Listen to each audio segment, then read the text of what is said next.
तो दोस्तों, आज की हमारी कहानी है भगवान पर विश्वास। एक बहुत ही कंजूस सेठ एक दिन अपनी दुकान पर बेटे को बैठा दिया और उससे कहा कि बिना किसी को पैसे देने के किसी को कुछ भी नहीं देना जब तक मैं वापस नहीं आता।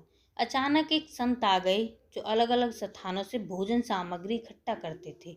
संत ने सेठ के बेटे से अनुरोध किया कि वह उन्हें थोड़ा नमक दे दे। बेटे ने संत के लिए डिब्बा खोलकर एक चम्मच नमक दिया।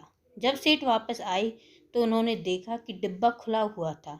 सेठ ने पूछा कि उन्होंने क्या बेचा, तो बेटे ने बताया, एक संत जिनका आवास तालाब के पास है ने उन्हें एक चम्मच नमक दिया था। इसके बाद सेठ ने संत की ओर बढ़ते हुए कहा, जब तक संत भगवान के भोग को तैयार करके खाने के लिए तैयार बैठ चुके थे। सेठ ने दूर से ही बोला कि महाराज, आपके लाए गए नमक में जहरीला पदार्थ है, कृपया इसे न खाएं। संत जी ने कहा, सेठ जी, मैंने नमक को भोजन में मिला दिया है और प्रभु को भोग लगा दिया है, इसलिए मुझे भी खाना अनिवार्य है। क्योंकि इस तरह संत ने भोजन को प्रसाद पाकर खाना शुरू कर दिया। भगवान पर पूरा विश्वास था। सेठ जी के होश उड़ गए और वे रात भर वहीं बैठे रहे। सेठ के मन में उस समय यह ख्याल था कि अगर संत को कुछ हो गया तो उसकी बड़ी बदनामी हो सकती है।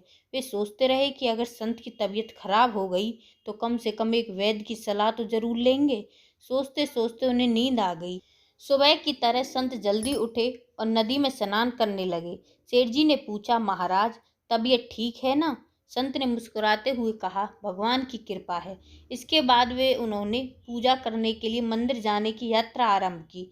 जैसे ही संत ने मंदिर में प्रवेश किया, उन्होंने देखा कि भगवान की मूर्ति के दो टुकड़े हो गए थे और मूर्ति का शरीर काला पड़ गया था। इस दृश्य को देखकर सेठ को सब समझ में आ गया कि भक्त के अटल विश्वास के कारण भगवान ने भोजन के रूप में जहर को स्वयं अपने अवतार में ग्रहण कर लिया और उनसे भक्त के रूप में प्रसाद के रूप में स्वीकार किया। इस घटना के बाद सेठ ने तुरंत अपने बेटे को दुकान की जिम्मेदारी सौंप दी और स्वयं संत की शरण में आकर भगवान की भक्ति करना शुरू कर दिया। तो दोस्तों, ये थी एक सच्ची भक्ति की कहानी। तो आपको यह वीडियो कैसी लगी हमें कमेंट में ज़रूर बताएं।